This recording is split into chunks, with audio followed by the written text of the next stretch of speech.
Guys, thank you for coming. I'm Anton Vidyashin. I'm the co-chair of undergraduate studies at the history department. We decided to launch an experiment this year, which is to give a series of film talks, sort of contextualizing stuff that's coming out. Some of it more popular, some of it less. We did a talk on Oppenheimer. Dr. Peter Kuznick gave that, and so David Pike agreed to give a talk on another very interesting film. Went to see it last week, by the way, all 3.5 hours. Not a first date movie. Not a second or a third date movie, for that matter. So but you'll hear about it. Just out of interest, how many people have gone to see it already? Okay, so about half. You guess, that's what you told me. About half. That's kind of, what I figured.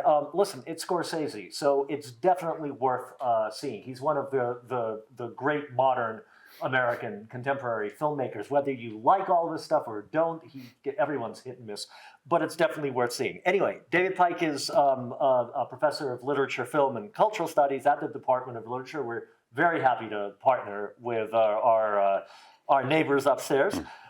Most recent books, Corruption Plots, Stories, Ethics, and Publics of the Late Capitalist City, co-authored with Malini, Ranganathan, and Sapana Doshi. Sapana, that's where I was going to ask you, Doshi. And then after the other book title is After the End, Cold War Culture and Apocalyptic Imaginations in the 21st Century. Out this spring. Mm-hmm. Meaning this coming 24? Out in spring 24, meaning that I have proofs to read in the next 3 weeks. But, double thank you. Just in case you folks think you have work. Double we have thank work you too. for doing this. All right, I give it off to you, and thank you again for agreeing. Thank you, Anton. And thanks all of you for coming. And I know the people that I talked to get here, I told them there would be pizza. There will be, but I was told it's coming later. So you will get pizza later in the talk, once I finish speaking, apparently. So you're going to be urging me to go quick. I also was hoping to play music because the soundtrack for the movie was composed by Robbie Robertson, who I know as the lead guitarist and composer for the band, which is a great 60s and 70s folk rock and rock group. I only discovered about 10 years ago that his mother was Mohawk, and he spent most of his time growing up on the Six Nations reservation outside of Montreal. He's an old friend of Martin Scorsese, and this is actually the last thing he did. He passed away, I think, over the summer. So this is actually his last work, and it's a fantastic, sort of very bluesy, very eerie thing. So when you see the movie, or now you're remembering it in your heads, have a listen to that. Have a listen to that soundtrack. And I also want to start, after thanking you for coming, I want to start with a land acknowledgement, which is especially necessary. I do this in my classes anyway, but it's especially necessary if we're talking about the Osage Nation, the Reign of Terror, and Killers of the Flower Moon. We are sitting on the ancestral lands of the Anacostans, also documented as the Nacotchtank, and over time neighboring the Piscataway, the Pamunkey tribes. And this is from a website called nativeland.ca, which allows Native Americans to map their own territories over the years. It's not a historically demarcated map, so you'll see overlapping territories. And it's not legal or adjudicated, but it gives you a sense of what has been here. This is the Chesapeake. So we are. I should have checked. We're probably up here. My geography is terrible. If you can't see the states in the maps, so I think we're around here. This is the Killers of the Flower Moon is about the Osage Indians and is shot and set in Osage County, and this dark blotch here is the traditional Osage country, which I'll talk about later. And I can also tell you the QR codes where if you want to find out more information about land acknowledgements, about paying rent on the land that you're occupying, about the land back movement and related resources. That's the top QR code.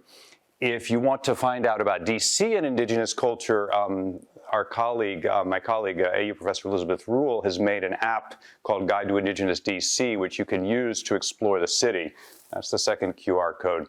And this is the last day of Native American Heritage Month. So if you want to know about how to honor it, beyond celebrating the National Day of Mourning, which was last week, you can go to the Osage Nation website for more information about it. That's the bottom QR code. So what I'm going to talk about is I'm going to talk about the history leading up to the film, the history that involves that the film engages with, and that Scorsese draws in, and then talk about the production history of the film, how it works with this history, and things it does and doesn't do. And then I'm going to talk about some of the reception, especially from the Osage and the indigenous communities about the film, and talk about some of the strategies that Scorsese does and how that fits in with other sources about this material. So how did we get to the content of the film? And I will also fill you in, for those of you that haven't seen the film, this is basically fill you in on what the film's about.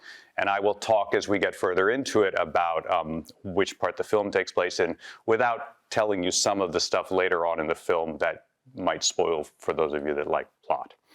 So the Osage originally came from the Ohio River Valley. In their documented history, it was a very powerful, large nation, occupied an enormous space in the center of what would become the U.S. Their political center was in what is now St. Louis, which was at various times a village or settlement of about 10,000 people. It was larger than London at the time it was settled. And they controlled a very large territory through warfare and through politics through to the Louisiana Purchase in the early 19th century. They managed to play the French colonists who were in the South and the North. They played them off against the British and the Americans for a couple of centuries, actually, and managed to be the sort of trade and power base in the center of the country. This changed at the time of the Louisiana Purchase, where you probably can't read up here, but they made a series of treaties. The first one was with Jefferson that was eventually made in 1808, which basically, where they traded reduction in territory for what they thought were securing a permanent territory. And as you know, if you know any Native American history, each treaty was subsequently broken, and they were forced to negotiate a new treaty, which reduced their land further.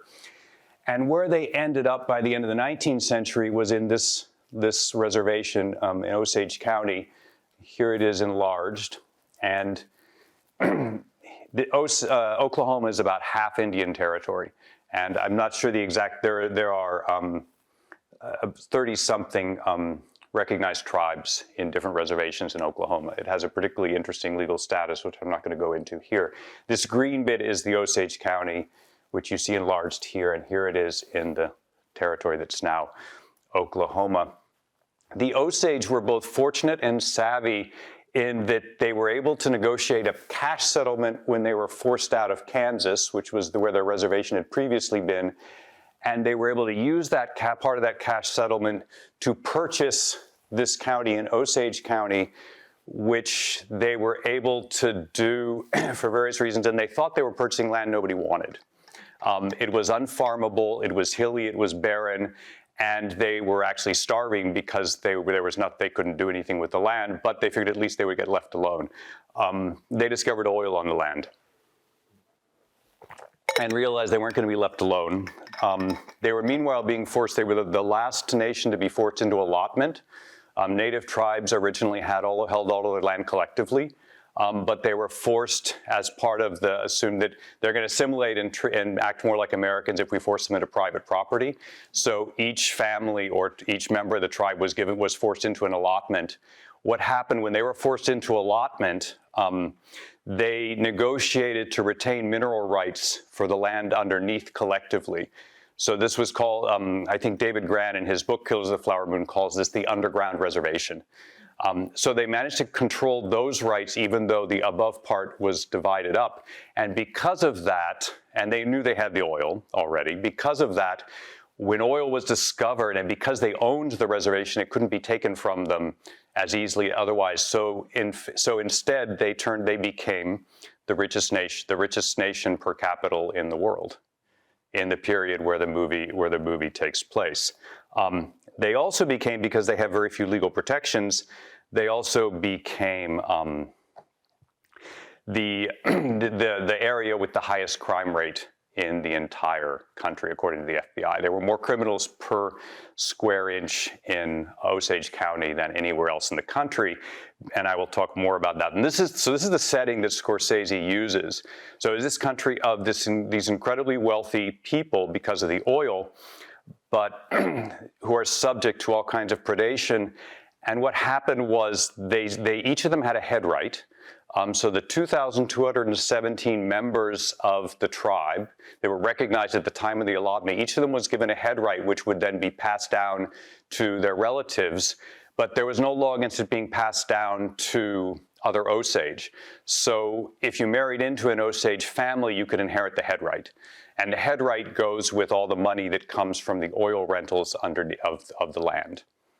And so this, as you can imagine, was an enormous temptation to crime. But it was worse because the Osage were not considered, they were not considered to be spending their money wisely. So because they weren't spending it the way that good Americans are supposed to spend their money, they were enjoying it, among other things. This is from a documentary called Osage Murders, which was made by several Native American filmmakers in 2020.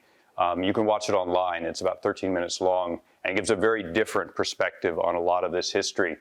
And this is their image from the Osage enjoyed their money. This is from the Allotment Act. This is when they talk about them being the richest people in the world. This is the current, in 2020, president of the Osage Nation. And it was a reign of terror because, so each of them was assigned a guardian. And if you were a full-blood, anything from 50% Osage to full-blood Osage, you were automatically assigned a guardian. If you were less than 50%, you were then given an opportunity. It was assumed you were going to act more like a white person, so you're given an opportunity. You could petition to control your own money. Otherwise, you had to petition a guardian to let you pay for anything. Groceries, any purchases, anything you want to do with your money, you had to get permission from your guardian. The guardians were lawyers, politicians, and local ranchers, whites, who, as you can imagine, made an incredible living off of Osage money.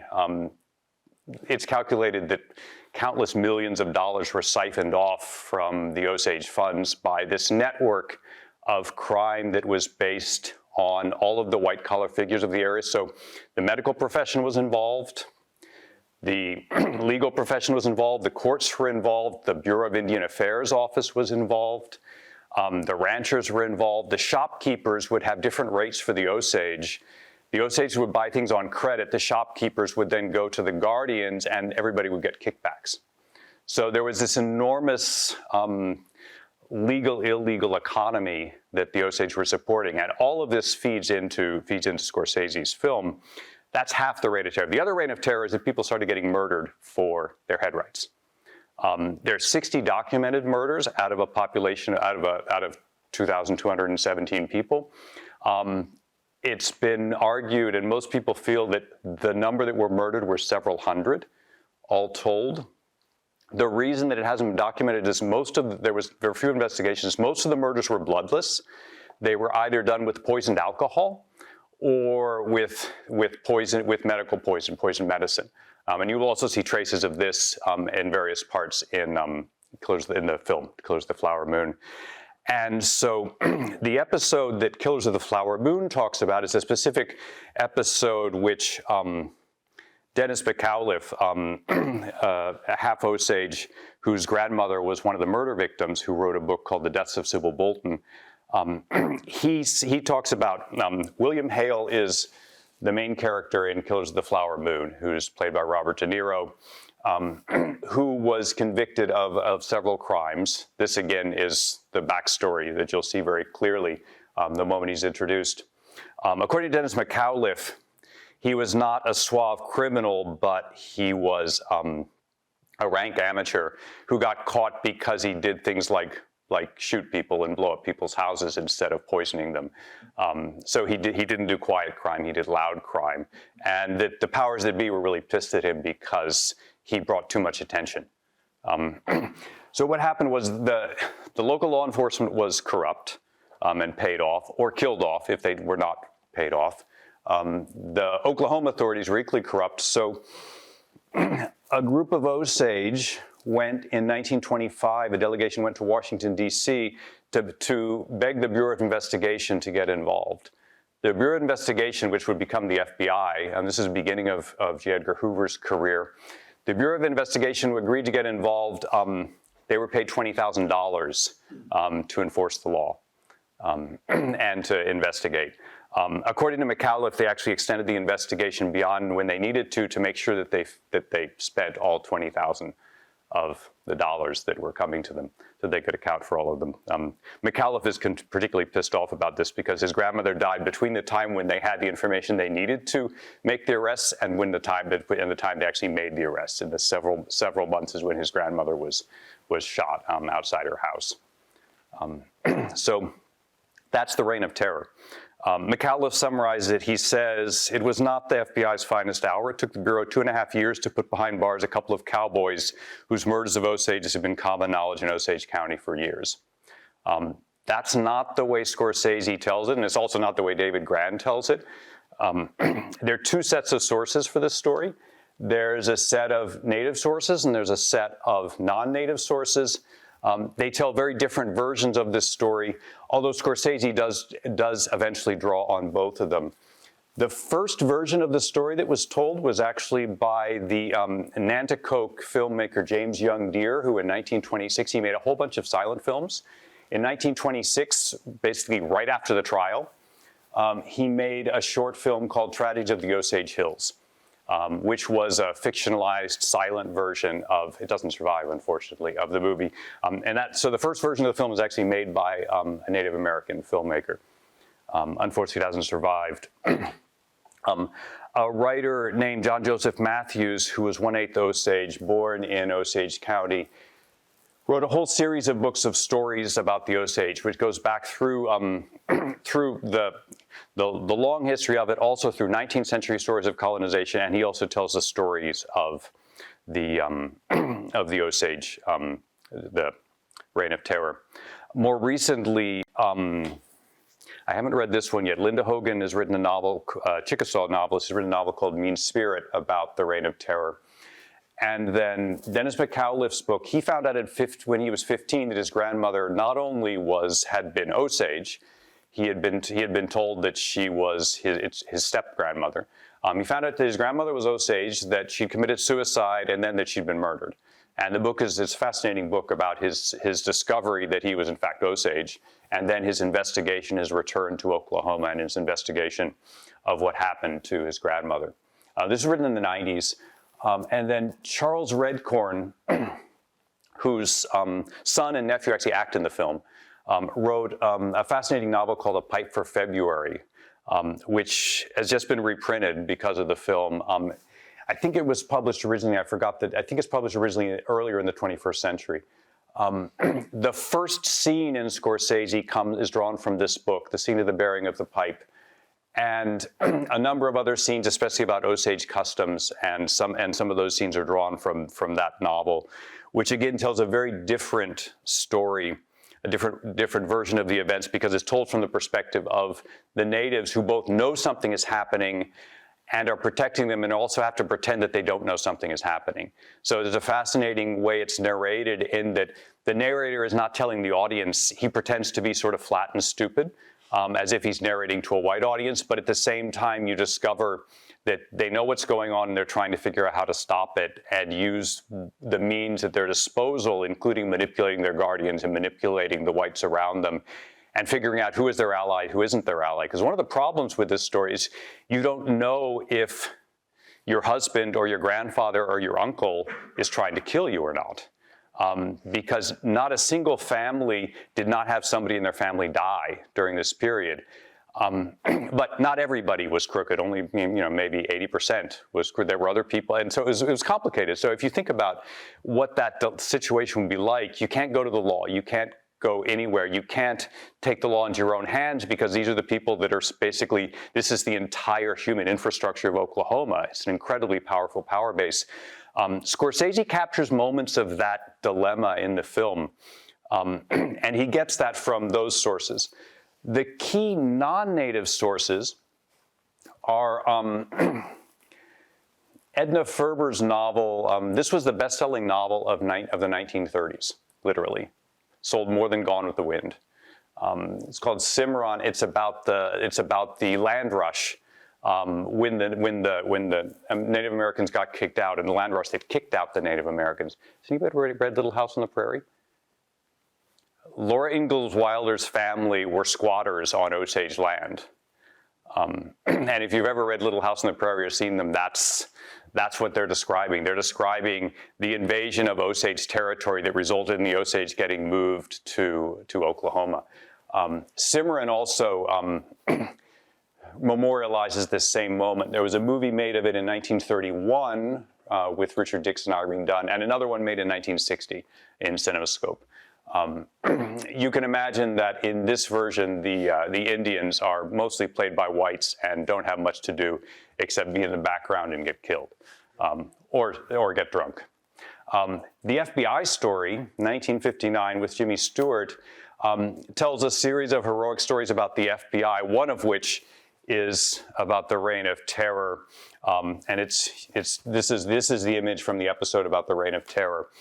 And it reads in that slide, in Osage, not posing as rancher, Hardesty, that's Jimmy Stewart, hunts killers of oil-rich Osage Indians. This and other bizarre crimes are shown on screen for the first time. So this is what I would call the white imaginary of Osage country and of Indian country. And it goes back to the imaginary of the Western. There's Western Indians who are either violent barbarians or noble victims who are going to be extinguished because we're so terrible and there's nothing to do about it. And those are basically the two models. And David Grant's book, in many ways, anybody read the book? It's a brilliant book, actually. It's quite compelling, and it's different.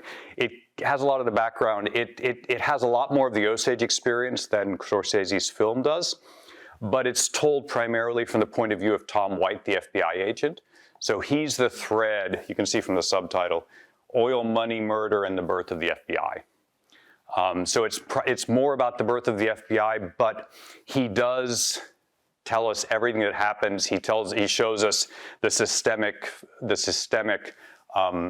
nature of what was happening, the way that it was underpinned by all of the structures of authority.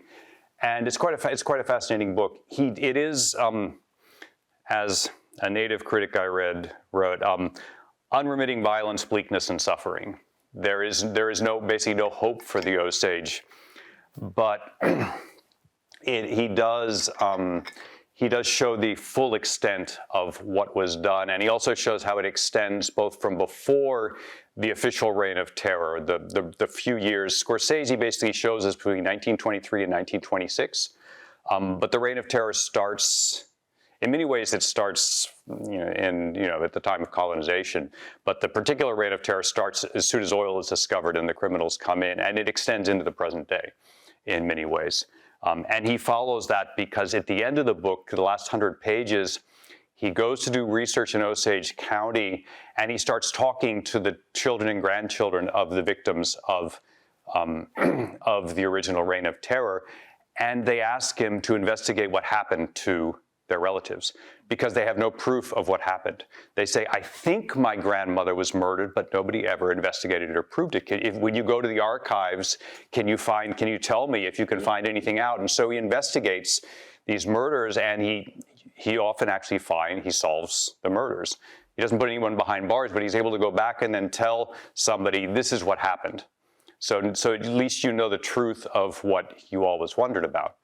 And so that's the aftermath of this history. So this is where Scorsese comes in.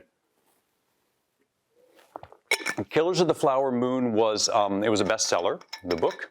It was optioned for film almost immediately, and Scorsese signed on to it. He says in an interview that he'd actually been wanting to do a film about Native Americans since the 70s when he visited the Pine Ridge Reservation, which is the poorest county in the country, in I think it's South Dakota, in the Dakotas. Yeah, I can't remember which one. And that ever since he didn't know how to do it, and this is what he did it. But this original script was about Tom White, and it was a police procedural about the FBI investigating and solving these murders. And there are a number of stories about how that script went from the script to the current movie. Scorsese says, I was never satisfied with the script, so I reached out to the Osage and we got some new ideas. The Osage says, we were really worried about what they were going to do with this story, and so we reached out to them and invited them to come to Oklahoma. But they all agree that Scorsese and Leonardo DiCaprio actually agreed. They went to Oklahoma. They met with the Osage over a period of several days, and they actually listened. And they made changes to the script. They made changes. They agreed to tone down the violence, which is still pretty extreme, but not for a Scorsese movie. And they also hired a lot of all the extras. Almost all the extras are Osage, and a lot of the actors. And they have some Osage in the speaking roles. They agreed to have all of the actors learn Osage. So even Leonardo DiCaprio and Robert De Niro learned Osage for the film. And Scorsese forced Apple TV to let them shoot it on location in Osage County instead of in New Mexico, which would have been cheaper. So a lot of money, but also a lot of storytelling ability stayed in Osage County. And these are images of Scorsese meeting. These are all from the local paper, online paper called Osage News, which is a great source of information about the film. And it's fascinating to read through the years from before Scorsese gets there and follow the process and their reporting on the process. And this is from a call from extras. They said that extras came from as far away as Washington, Osage came as far away as Washington State in order to audition to be extras in the film because they wanted to be part of this. So that's a key part of the production. There also, according to several Native reviewers, there are a lot of asides or homages or bits of information that only an Osage or a Native American would notice or pick up on, like the uniforms of the Hominy Indians, which were an all-Native football team in the 1920s. So there are these various historical details that were put in there. And I haven't found a single critic, indigenous or non-indigenous, who complains about the authenticity or the truth of the way that it's historical reconstruction. And so that part I think is fascinating, that they did an incredible job with the costumes, with the settings, with the conventions, with the rituals, with the language in many different ways. So what are some of the things that Scorsese does in the film? He had a $200 million budget, and a lot of that budget he put towards historical reconstruction. So the sets, I mean, all the sets were also rebuilt in an abandoned town, and he also gave a lot of screen time, relatively speaking, to moments like this where he's simply showing members of the Osage doing the stuff they would do in their everyday life. So there's a real texture of that history, which is actually incredibly rare in cinema. They're not doing anything, they're not being Indians, they're being people who are also Osage and are allowed to be Osage, or in this hybrid. You'll notice from their costumes that they both have Pendleton blankets. Some of them have suits, like this boy. They have a combination of all kinds of different costumes and clothes, which is exactly what was happening at the time. He also, in some of his images, captures what you could call the fatal irony of this situation, which is the Osage were starving and dirt poor, like many Native Americans before oil, but the wealth also brought violence, crime, and tragedy. And so it's at best bittersweet, and it's crazy. And so the things that allowed them to stay alive is also what killed them, would be another way of thinking about it. And this image captures it beautifully. This is an image of early in the film of an oil well, a gusher. And these are 4 young Osage men who are dancing in the oil as if it's water, a fountain. And so it's both a beautiful image of moving. There's also exuberance because this is money, and this is, in other words, this is food. This is sustenance. But there's also something horrible about, if you think about being bathed in oil, there's something horrible, unnatural, inorganic at the same time as there's something there's something beautiful about it, and that I think captures really well the tone that Scorsese captures at moments in the film, especially in the beginning part of the film. So the key native role is played by Lily Gladstone, whose tribal affiliation is escaping me at this particular moment. I know she's not Osage, and I can't remember. I'm not going to guess. She has very few words, although she uses them well when she has them. But she actually imparts an extraordinary degree of interiority and also agency in the first part of the film. It's very clear that she knows what she wants and is in charge of her own life, and as much as she can be given her situation. And it's quite a fascinating depiction. This is her with her three sisters, and one of for me the things I like least about the movie is that it loses sight of her for the last hour. Or hour and a half, and it gets sidetracked with the courtroom drama and the stuff with the men, and it loses sight of her. That's what the script demands, but it's a real loss, because she's the emotional, ethical, and dramatic core of the film, sort of all the way through. It's just that in the last hour she's dying, so I won't tell you what happens to her.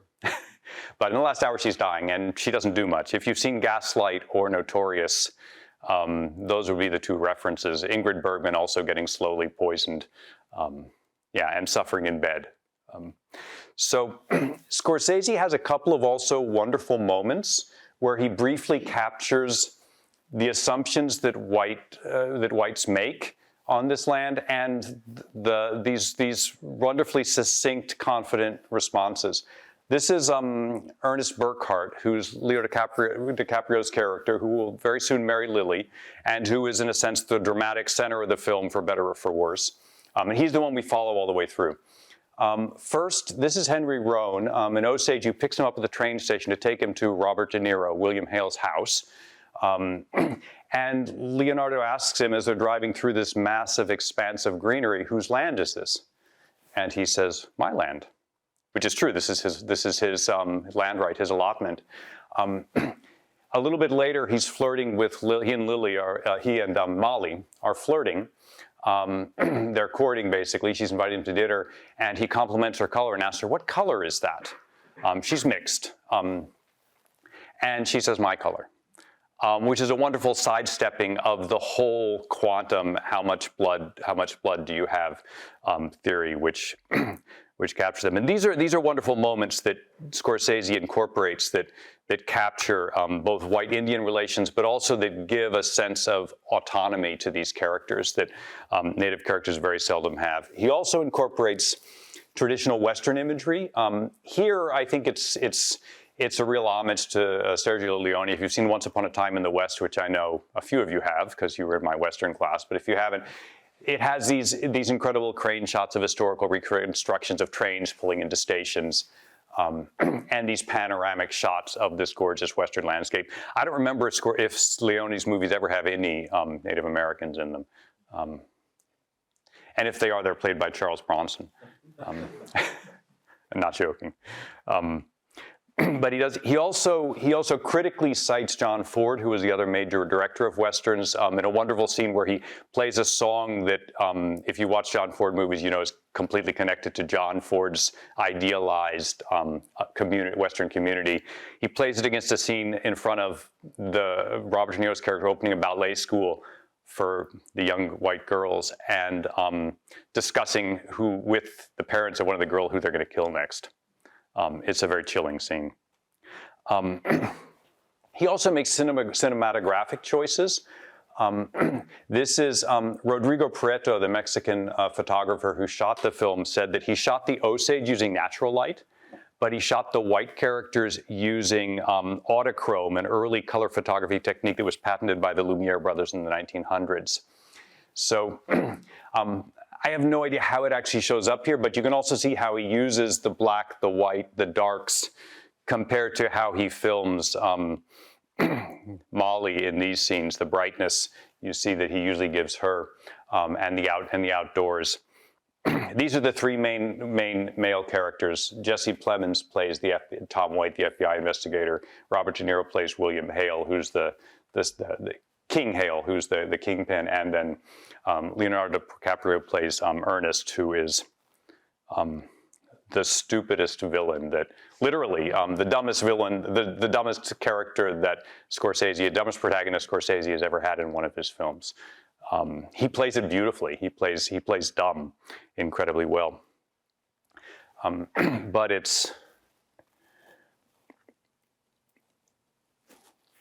Scorsese says that he's fascinated by evil. And so the film, especially in the last hour and a half, is very much obsessed with evil. And this is an evil character. I mean, like most Scorsese villains. But if you look at the native responses, aren't all completely satisfied with that shift away from the other characters and with the focus on Leonardo DiCaprio's character. Dennis McAuliffe, who wrote The Death of Sybil Bolton, this is a typical response. Let me quote my cousin who saw it shortly before he died. It wasn't as bad as I feared.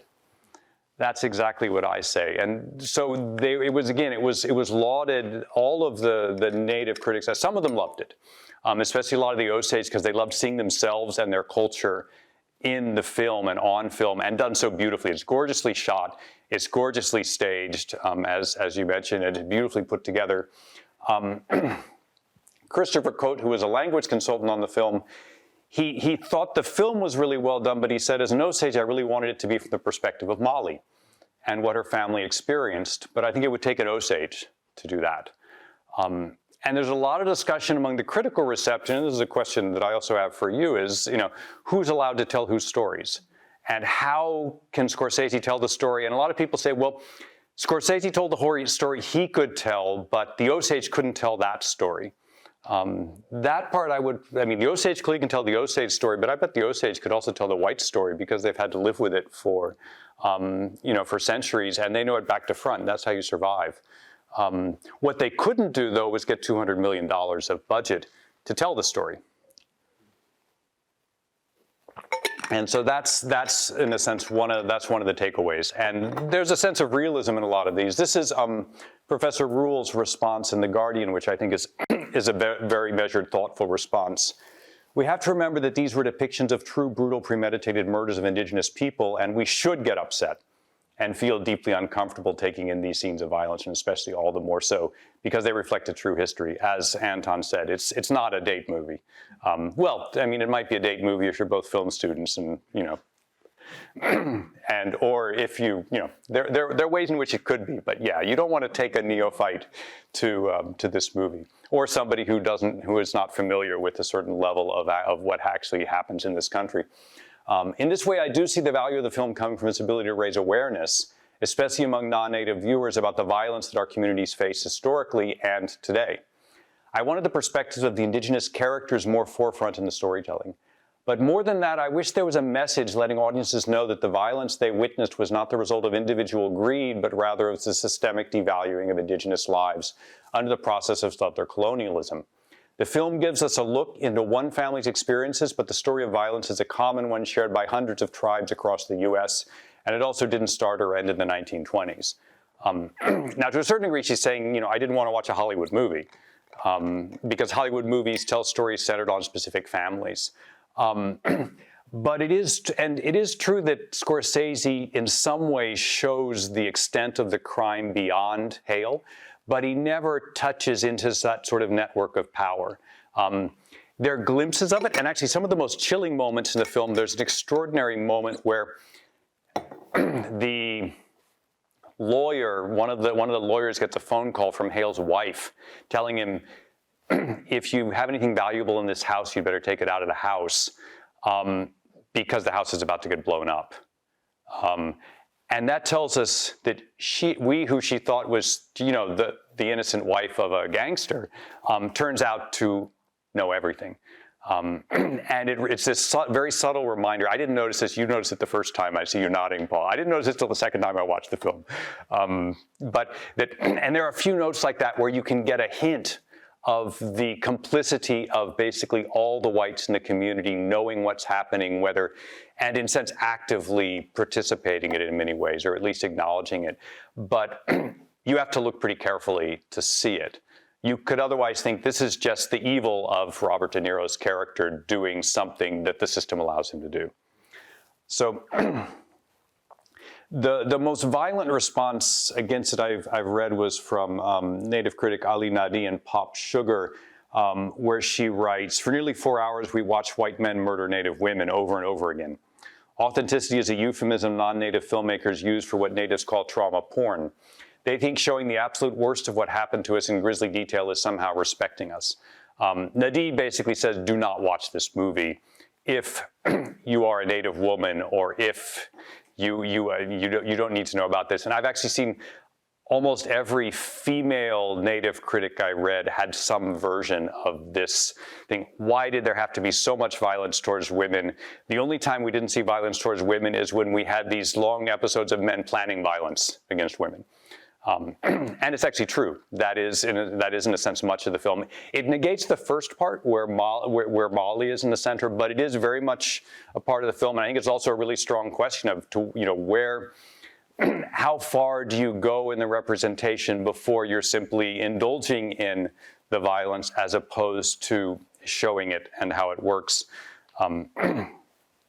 And even Lily Gladstone, who loves the film because of the portrayal of the character she was able to portray in Her Sisters, who, as she said, we spend enough time with them and see them as family in the story that we feel the impact. Notice that we don't get to see them do anything besides feel the impact. And so those are the strongest critiques of the film, along with the enormous praise. And by the way, it's, except for that one caveat, which I would take to heart if that's how you respond to films, it's a brilliant film in terms cinematically. It's also the shortest 3.5-hour film I've ever seen. It goes very quickly. It's beautifully put together. And there is enough of the content that I've never seen in a movie before, in a mainstream movie before, to make it worth seeing. It's just, for me, it's a pity that he didn't do other things, including bring it up to the present. The Missing and Murdered Indigenous Women, or MMIW, Native women are murdered or sexually assaulted at a rate of 10 times more highly than other women in this country. And as you can see, there were almost 6,000 reports of missing American Indian and Alaska Native women and girls. The Justice Department has only logged 116 of the cases. In this sense, the reign of terror has never ended. Lily Gladstone, in another context, says that the MMIW movement should have begun at colonial contact and gone on till today. So in that sense, the reign of terror is not this isolated moment that Scorsese shows it in the early 20s, but in fact is an ongoing crisis from the beginning of colonization up through the present. And that's, for me, one of the takeaways of the research I did, collected this talk. Scorsese does make some interesting gestures. I won't talk about one of them because it's one of the most interesting moments in the film, although I think it's also a red herring in many ways. But the film ends with the Osage gathering in the present, in this wonderful, basically, celebration of still being around and still having the space and there's that sense of persistence and survival. And there are also these wonderful, Osage New has these wonderful stories of the actors traveling around the world celebrating this film. These are Charlie Redcorn's son and nephew who act in the film at the Cannes Film Festival, having a whale of a time. And I love and it's clear that they're in the Osage News. They love it too. They love this idea of visibility, of a sense of pride in the heritage, and of a certain sense of power over these events. This is a whole series of women. The main actors weren't allowed to go to this premiere in New York City at the film festival because it was during the actors' strike. So these are all the extras who, because the main ones couldn't get there, the extras actually got to go. and and got to hang out at the New York Film Festival on the red carpet.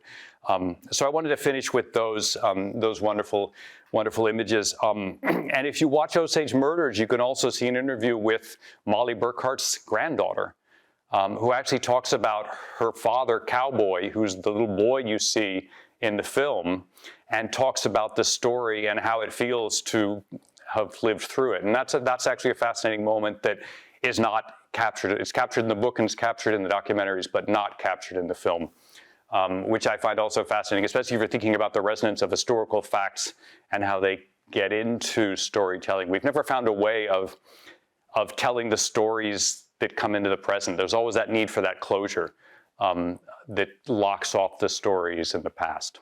And I will stop there because you guys are probably desperate for pizza. So thank you for your patience and for listening. And once you get something to eat, there's time for questions and comments. Or do you want to have questions and comments first, now that I said that before? Let's do a round of questions and comments quickly, and then we'll continue the conversation if you don't mind.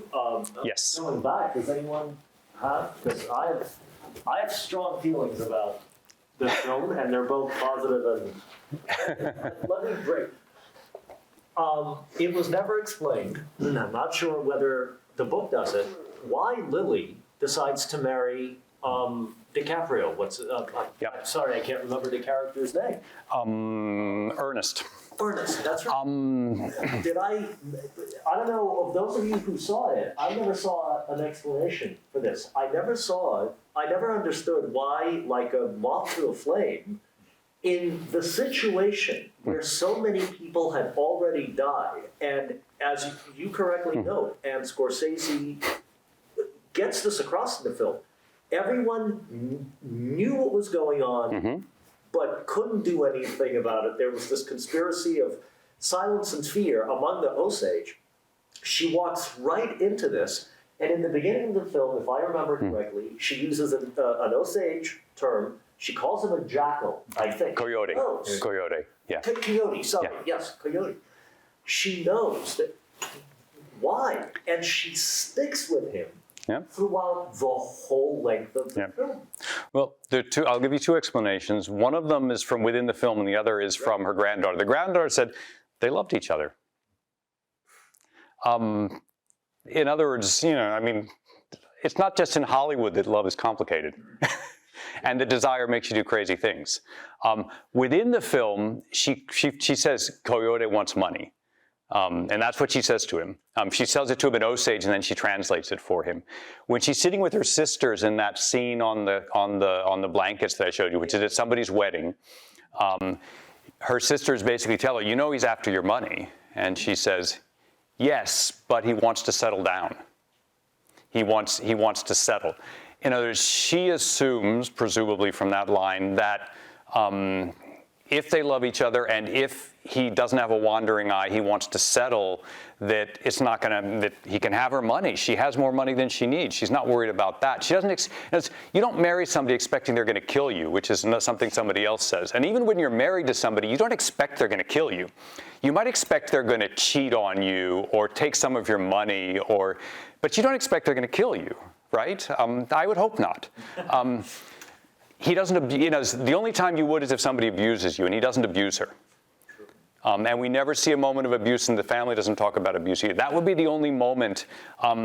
He treats her actually very well, and in terms of the way a husband at that period was expected to treat somebody,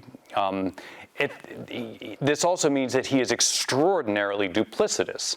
And I'm not going to talk about the end of the film and what happens for those of you that haven't seen it, but think about this as you're watching, especially the second half, and how that plays out. Because for me, that makes the first part so interesting, because if you assume that she knows what she's doing, you have to assume that she chooses to do this. And so you have to live with, for me, this is why it's fiction and not history, right? You have to live with the mystery of this. Humans do strange things. This is somebody who knows what she's doing, and she chooses eyes open to do this. And also Ernest chooses eyes open to do what he's doing too, which is what makes, for Scorsese, makes Ernest an interesting character. How can you do these two things? How can you love somebody and also do these two things to them? So those for me those are literary questions. Those are questions of human complexity. And then watch what happens in the final scene they have together, because for me that is one of the most extraordinary scenes in the film. And I won't go into it because some of you haven't seen it, but it's beautifully acted by both of them, and it's incredibly powerful, and it does explain where her line is. Even though one might have, but he does her the grace of not trying to explain her to us, right? He neither reduces her character to something simple or tries to explain her actions. And because we're never privy to her thoughts, and that we have to guess.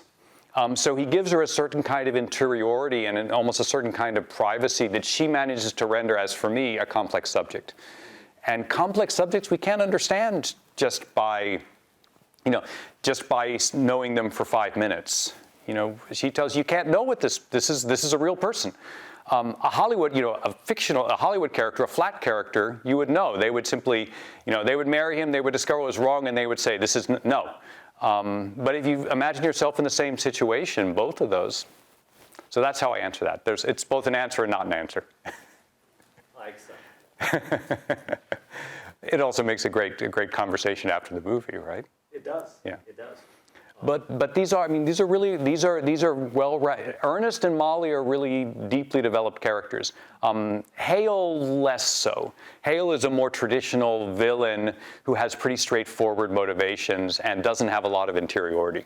But those two central characters, and her sisters are also, her sister Anna, who's the wild one as they call her, is a fascinating character. And he doesn't condemn her actions. He tones them down a little bit. The historical Anna had actually, the baby that she's pregnant with in the film that you find out pretty early on is actually William Hale's kid. And I won't go any more into that part. And Scorsese probably wisely took out that bit of historical detail. But she's a crazy character, but she's also the favorite of the grandmother. So there you go. Other questions or comments or pushbacks? Yeah, Mumi? Yeah, I'm thinking about the movie. I haven't watched it yet, but I'm thinking about the movie in conversation with Oppenheimer and how there was discourse about how Oppenheimer didn't show the effects of the bomb from the point of view of the Japanese people, and it focused on Oppenheimer. Yeah. And I'm wondering, did Scorsese didn't do something similar with that? He showed the indigenous people here. At the same time, did he censor the narrative of the white man? Yeah, that's a great question. In fact, we're on the same page because I haven't seen Oppenheimer, and in fact, the reason I haven't seen Oppenheimer is I didn't want to see that, which is not fair to Oppenheimer. But yeah, I will have to see it at some point, but I didn't rush to see it because I have an image in my head of what it's going to be like, and that's part of that image, which is totally unfair to Christopher Nolan and all the people that made Oppenheimer, and I agree. But I choose my 3.5 hours judiciously. Yeah, but I think you're right. Yeah, it's the same kind of discussion you can have about Oppenheimer. It's still legitimate now that, in a sense, you could argue 50 years ago Hollywood didn't know better, which is rubbish, but you could still at least argue it.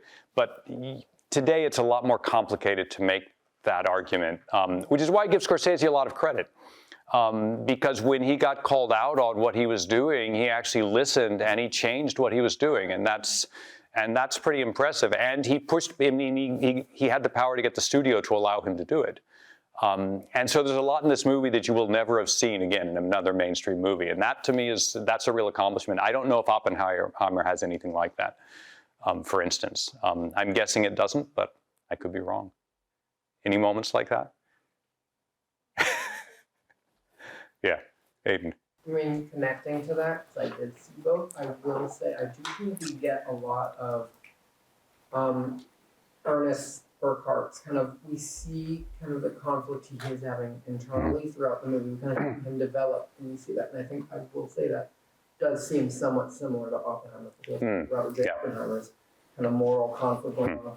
Yep. He's doing this, and he's slowly realizing how wrong themes, and I think we see the same.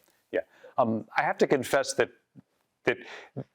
shouldn't take very long to realize that trying to kill your wife is immoral. I mean, so it should not be a moral dilemma. I mean, it does tell you a sense of how skewed the world that he inhabits is, and how much of a fourth-class citizen, if even citizens, Native Americans were at the time. There's a scene, I don't know if is it in the movie where somebody goes and says, I need you to do a killing for me, and he says, no, I don't do that, and he says, oh, it's an Indian, and he said, oh, that's different. Is that in the movie? I think it's in the movie, yeah. I think it's one of the men who's like, I'm retired, I don't do that anymore. Yeah, that's it. Yeah, Blackie? yeah. Blackie, it is Blackie. Who, by the way, historically was part Indian. Black Hawk, I think. No, that's just because of Blackie. I don't remember what. Osage, probably. But that is historically accurate, completely. And so yeah, that's very much part of that's very much part. So we get a moral dilemma, but we get a moral dilemma that just shouldn't have any right to exist anymore. So it's historically accurate, but it also, in a sense, shouldn't happen. Which seems a little bit different than Oppenheimer, but then I'm on very shaky ground talking about Oppenheimer because I haven't seen it. That's also it's a very complicated moral dilemma, I mean, because it's so abstract, in a sense. It's very different than the intimacy of the story that Scorsese tells. And he does that really well, by the way, too. I mean, the flip side of not giving us the systemic part of the story is that we get this incredibly intimate view about what it feels to have your family, in a sense, have somebody within your family either suspect or know that they're killing off your family. And that's an amazing feeling that he captures beautifully in the film. Amazing is not the right word for the feeling, yeah. And some years after the film, in reality, Ernest met Molly in 1917, married. But in the movie, Scorsese changed it that he's a World War I vet, and he comes back in 1919. Why do you think he did that? Because I don't think that really added anything. If I remember correctly. I saw it a while ago. Yeah, that's a great point. I didn't know that detail, so thank you for that. I hadn't realized that they had met earlier and married. I would guess for me it's classic screenwriting. First of all, the war gives him a certain motivation for being a little bit confused. He's probably shell-shocked. He was a cook, but he also talks about all the stuff he's seen. So it motivates that. It also compresses the narrative to a few years, which is important. And it gives him less history with Molly before this happens, which makes that conflict slightly less incredible than it would be if he'd been married to her since 1917. Yeah. So I'm guessing it changes his character. It makes his character it gives him more understandable motivation for somebody who is not the kind of person that would automatically consider, robbing a bank, killing an Indian, killing their wife. And we do see him in the movie and in real life. I mean, he was a petty criminal in various ways already, which is not something that bothers Molly particularly, whether or not she knows about it. But he's not an upstanding. Even he robs people. He likes gambling and swindling. He's a classic rogue in certain ways. But again, that's not an issue for Molly. Yeah. I agree with your comment about it would have been nice if he had written the story from the perspective of the conspiracy of how this came about to push back against the dynamic that it's just some bad, evil people. But, it is Hollywood, and, he's still operating within that framework. Mm-hmm. But related to that topic, can you talk about other portrayals of Native American history in film, mainstream film, that you think anywhere approach this, or how to put this in context with other films? Yeah, that's most of the really good representations of Native Americans I've seen. If you've seen the TV series Reservation Dogs, for instance, which is completely produced and acted, all the production is native creatives. It's set in the present. So it taps into the history, but one of the things that's never shown about Native Americans is the fact that they exist in the world today, and they live in the world today just like us. And so part of the misnomer that we get of thinking of them only historically allows us to think of them again as people who we did horrible things to back then and they've kind of disappeared because we did such horrible things to them. So we can be sorry for the horrible things we did to them, but we don't have to worry about what we should do with them now. And the fact that, in fact, we're still doing horrible things to them all the time. So one of the most powerful ways of telling that history is, in fact, to show the perpetuation of it in the present. So Reservation Dogs does that really well. There's a wonderful comedy called Smoke Signals that some of you may have seen back from the 90s, which by a native director named Chris Eyre, based on stories by the Spokane Indian, Sherman Alexie. And what it does is it works with a lot of the myths about Indians. So they make fun of different movies. One of the characters has seen Dances with Wolves 100 times, and it's his favorite movie, and the other one thinks it's absolute bullshit. And so he wants to be cool. The other one wants to sort of capture his traditional native self, and so it plays with the stereotypes. Probably the native history that comes up the most is in the period of the Westerns in the late 60s and the early 70s, where white filmmakers started making movies about the terrible things that we did to Indians. And some of those are quite historically accurate. They have that unremittingly terrible thing about them, but the history is often very accurate because a lot of horrible things were done. And so if you, Soldier Blue is one, Little Big Man those are two that come to mind. Do you remember any others? Offhand, I know you have a better memory for film often than I do, but those are the two that come to mind. Those are two that come to mind immediately. So that was a period where Hollywood did it, and so they're going to be very flawed films, but they will often have a fairly good grasp of some of the historical facts. And there are a lot of documentaries. There's a wonderful documentary we watched in my Western class called Real Injun, which is basically about all the different Hollywood, I think it's on Netflix, all the different Hollywood images of Native Americans, and it intersperses those with documentaries, for instance, about the occupation of Alcatraz Island in the 1960s, about Wounded Knee, the city, it's a standoff, right? At Wounded Knee, and so that had gestures to a lot of the history, and they're wonderful books to read, which is where a lot of this work been done. There's a wonderful book by a Finnish historian whose name I'm not going to butcher. It's called Indigenous Continent, and it basically tells the story of the Americas, assuming that Native Americans were actually savvy political actors as opposed to stupid primitive victims. And so it explains the political motive, the political machination. So it's basically a political history of the Western world from the first settlements and before the first settlements through to the present. And that's a really fascinating book. There's another wonderful book by a native writer called David Troyer called The Heartbeat of Wounded Knee, where he combines historical episodes with contemporary visits with Native Americans in the present, and that's a beautifully written, wonderful book. Those are the two, and brand new book just came out that I haven't read yet. There's also an indigenous history of the United States, which is not indigenous history, but it's about the United States from an indigenous perspective. That's by Roxanne Dunbar Ortiz.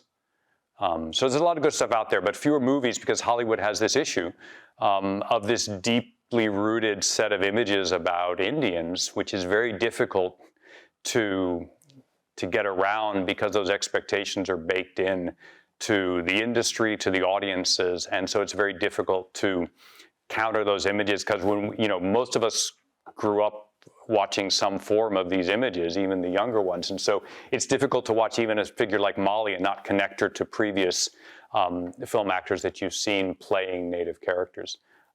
That may be changing though, because not everybody grows up watching Westerns anymore. So it may be changing. And how many of the people under, like younger than the two of us maybe, played cowboys and Indians when you were kids? Yeah. Did you play cowboy and Indians when you were kids? Yeah, some version of it. Yeah, I don't think there's a single kid who grew up in the 50s or the 60s that didn't play cowboys and Indians. Just that was part of what one did, and you just go about killing each other. So, yeah. Thank you. let's go eat and Yeah. continue the conversation. Thank you. That was my suggestion too. Yeah.